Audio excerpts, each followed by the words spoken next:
we go our yard, don't we go eat and drink? Same way, of course you're going to eat and drink. You know, we live to go away.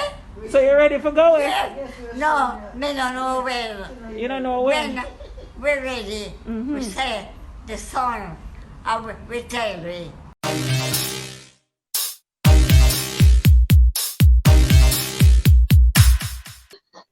This is a book, the title Arise, Reignite the Fire Within, a riveting, true-to-life account of a gentle giant and loving mother.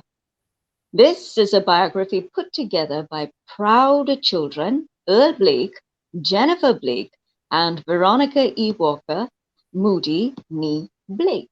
So children got together to write their history and their experience with their mom, who's a single mom with an incredible story, stories of survival, stories of courage. She is really just an inspiration. So I am here to learn about Miss Maud, Miss Alice, and so many other names that she has earned over the years. So Earl Blake, thank you for joining me for Appetite for Discussion TT. Thank you so much, Karen. It's my absolute pleasure to be with you today. So the book, Arise, Reignite the Fire Within, this is the title of the book, but I imagine that it would have taken a few options for you before you actually agreed on a title. How was that process for you? It did. We looked at a number of titles, possible titles from my sisters, Jennifer and Elaine and myself. And I remember clearly one of the titles was Mother, Our Hero. But then Jennifer came up with this one, as it is, Arise, Reignite the Fire from Within. And so we looked at it all sides and we said, I believe that this is the right title for the book. And so we settled on that one. Now, along the way, we had some back and forth. We'd had some disagreements because my sisters wanted a picture of a fire on the front of the book. And so when we spoke to our coach, Dr. Ava Eagle Brown, she said, well, you know, be careful because there are certain negative connotations attached to a fire. When some persons see a fire, based on their experience, some of them find it repulsive. And so I decided that I'm going to play on that word fire. And so I used it as an acronym. And so I have a FIRE. And so when I said to my sisters, you know, we're going to play on this, not a literal fire. But when I look and I define it, I said, these are the attributes that so aptly describe mom. And so when we say arise, reignite the fire from within, we looked at F for being fearless. And so we looked at I for being industrious, R for being resilient, and E for being eager. And so when we looked at each of those attributes, we said, yes, we are going to work with this one because I think it really we want to really inspire others with mom's story. And this really aptly describes how we feel about mom. And that's how we have the fire. So someone said to me, it's about fire. I said, yes, but read a little more and you'll realize it's not a literal fire. And so, you know, we wanted to keep it sort of neutral. Even the cover, we had some dispute between my sisters. They wanted, you know, pink color and yellow and so on. And we said, you know, some persons have their own, you know, connotations attached to like a pink color, what it means. We want it to be neutral regardless of the gender and type of life. We want a neutral book. And so we chose the cover accordingly, which we think would match the title. We're all thinking about people who inspire us through our lives, and we would just simply say, well, yeah, this was a person who inspired me to do this, and oh yes, my parents were hardworking, or my father was he was a good worksman, and you know, you just say it in conversation, but not many people would actually sit and write a book about their parents or their inspiration. So at what point in your life you felt like you needed to write her story? What was happening at that time when it just went off in your mind that maybe I should document all of this? Periodically, when my sisters live overseas, and periodically when we link up over there, we always joke and we said, we now need to write our story about our hero. And we never even chose heroine. We said we are going to choose the word hero. And so that may have been about 2000, but that was just talk. And I kept badgering them about this book. And so when I retired early, I retired October 29, 2019, and on November 1, I went to a former school and I started research. And Wow. so I figured that it was no time. I had no excuse not to put pen to paper. And so given that my sister's work, you notice that the bulk of the book was written by me. And so, we decided that, hey, we must document this story. And when I reached out to Professor Vereen Shepherd, he's one of the persons who gave us good commendation about the book. And she made the point that we have many stories that are not documented. And so she commended us. And I don't know Professor Shepherd, but the moment I sent it to her, she agreed that she would give us a commendation on the book. Wonderful. Yes, so. And that was the start of the journey for you. That was in 2019. 2019. Mm. And I'm sure you may be wondering what happened. Did we go straight through with it? No. Yes. COVID came on. That's right. That caused a little pause. And then my sisters couldn't visit and all of that. And then, October 2021, I pull up and I said, sisters, we have got to finish this book. And there were times when they haven't said it, but I think I may have come across as being very abrasive, very forceful. And I said to them, look, if mother dies before this book is published, it's not going to go down easy. So, we decided that, hey, we have to decide. I was the anchor person. I'm the one who's doing the legwork with our coach. We have a wonderful coach and so on. And it took a lot of work, and I got a chance, to work with your siblings in this setting. It's the first time. And so living with them and visiting them is so totally different from managing, the book process here. And so there were times when I got quite agitated, and I have to say, calm yourself. But we never allowed it to escalate, and talk to one about the other and the other about the other. And they said, no, just calm down. And I remember, you had a different fire, that's why. Yes. And then I said, hold on, each of us has this thing from my mother. And I remember, and I was talking to my coach and I said, the way I feel, I don't think I'm going to bother. And she said, Earl, remember the why.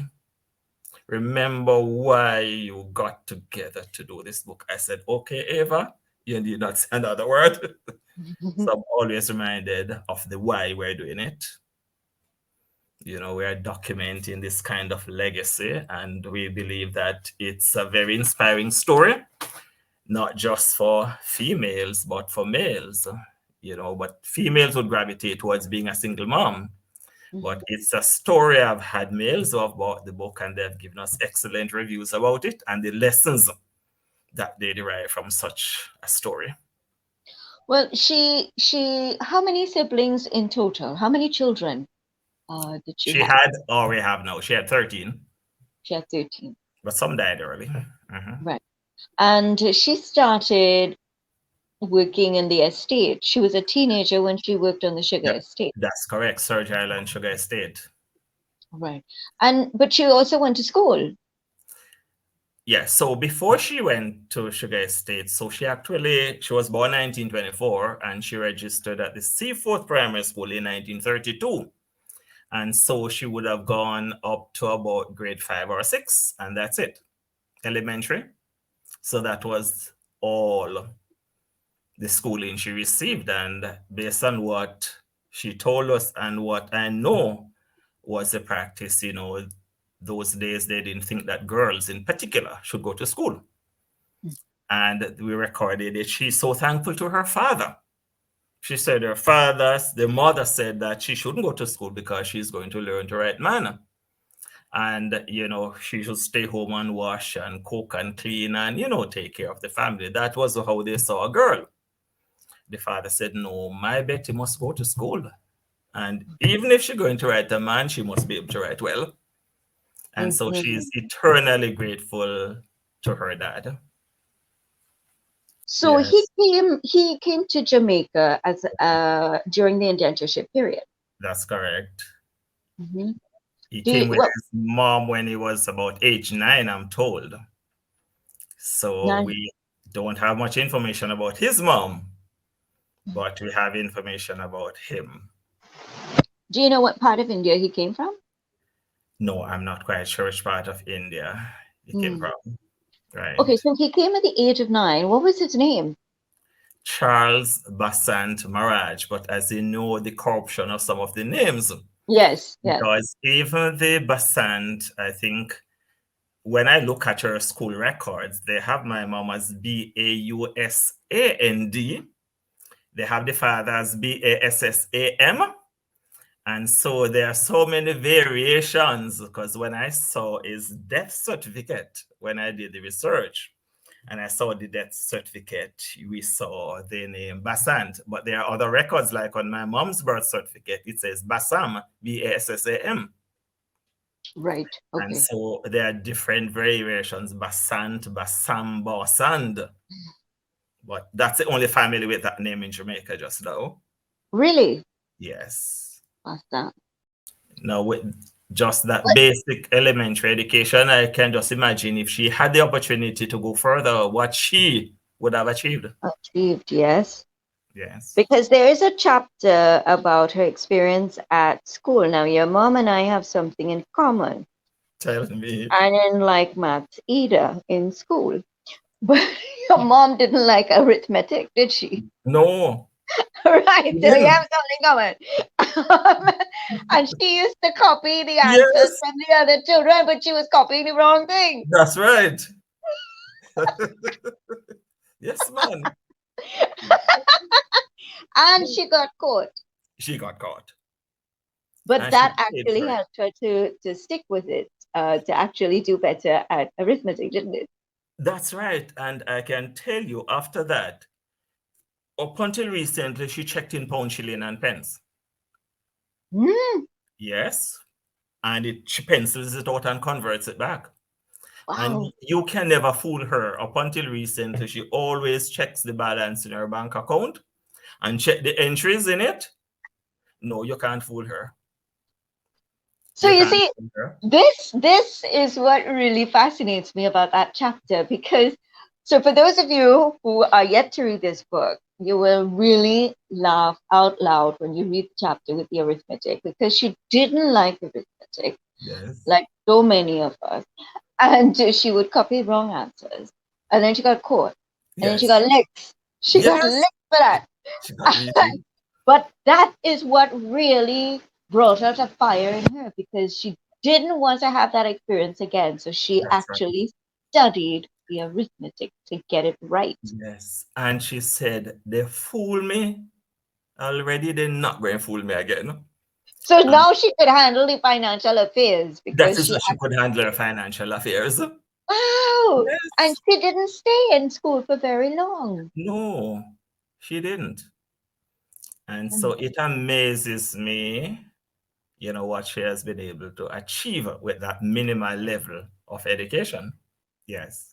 But she ended up working in the estate, and she was 16 at the time. What was happening then that forced her to go into the estate to work? So her mother died in 1939, and the father died in 1940. And so she was the second of her siblings, and being the eldest girl. So she had to take on the role of mother now for her siblings. And so she started taking care, because she was the second, she had a bigger brother. And then she was sort of, now placed in the role of a mother to be taking care of the cooking for the family and all of that. And so she was actually pushed, so to speak, because of circumstances, into womanhood, now to take on the care of her siblings. And so while the bigger brother did his work too, she ended up, going to seek employment as well. And eventually she started her own family a few years after. Mm-hmm. So can you imagine at 16-year-old, you lost your parents in the space of 11 months. Both of them were gone. And you were the second of the children. And so she had to step up to the plate. Yes. So I guess she had to awaken that was within her. Her job was as a common laborer to carry the cane head, the planting, and when it was weeding time and so on. So she was a common laborer for 34 and a half years at the same place. So, and worked for very little. What was her wage? You know what the wage was? I don't know, but what I can tell you is that after she was made redundant, she got one of the larger redundancy payments back in 1977. And that was 700 Jamaican dollars. Mm-hmm. Yeah. That's a lot. Yes.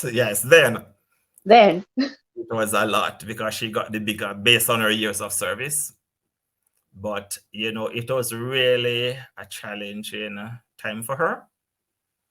And the distance she had to walk like 4 miles each way to get to work and back to take care of family.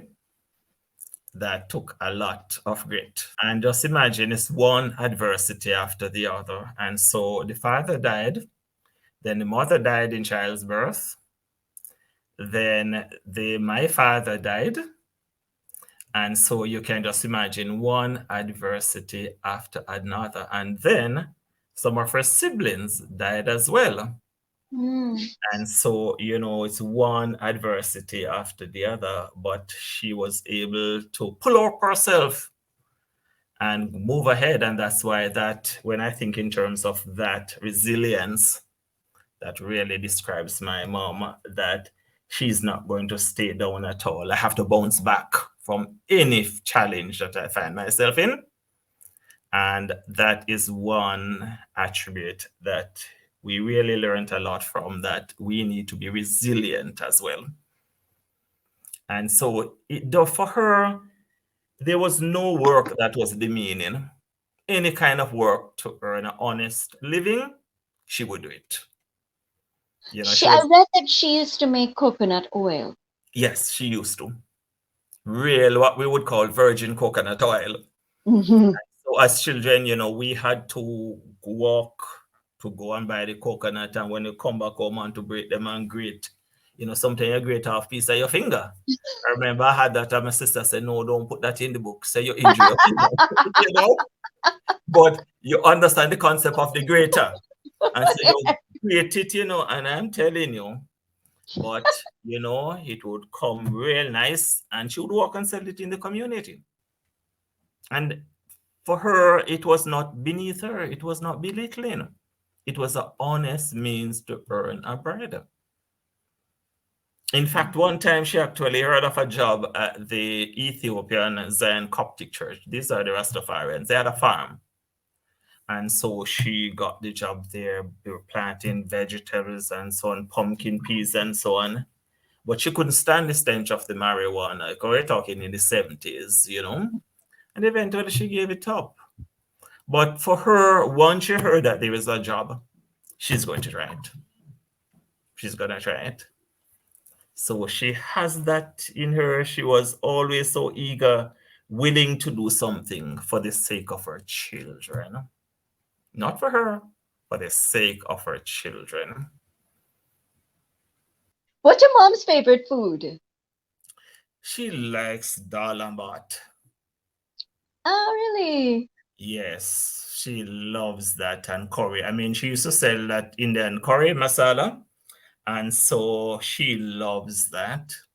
She used to sell in the market. Well, she used to do that, and also persons would come and buy it from home would have a sign out near where we live and say Indian curry for sale. She used to make it. She used to grind her curry. Yes, so she would get the coriander seed and the jeera and the methi and all the things. And she would, she would parch it and we have to pound it in the mortar and so on. And she would sell it quarter pound, half pound. And I can tell you, holiday time, she didn't have hand to sell it. You know that expression? Yeah, so she sold the best Indian curry. And so we grew up there, you know. She was a creative cook, you know, and so we really enjoyed, and our grandchildren enjoyed her cooking. Well, Earl, now that you've gone through all of this, you did all your research, you put pen to paper, you would have had your first draft, your second draft, your third draft, you all came up with your titles. Now that it's over, published, and the book is available online. And I know there's a great sense of satisfaction and pride. What would you say to your mom? I'm going to preface it by saying that mom's present circumstances, you know, indicate that she's not able to communicate very well. And so her ability to engage you has been significantly reduced. But I really like to place on record the deep appreciation that all three of us as authors, Elaine, Veronica, Jennifer, and myself, we want to place on record our deep appreciation to Mother Alice Maud Bassant for her love, her care, her nurturing for us.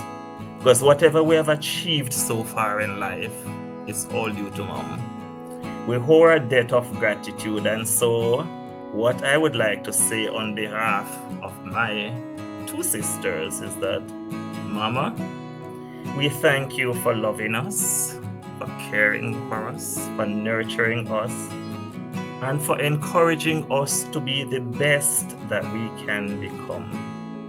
We really appreciate your support in every single way, even when it was not necessary. You were willing to offer us additional paisa. And so, Mama, we want to say thank you, thank you, thank you, and we love you dearly.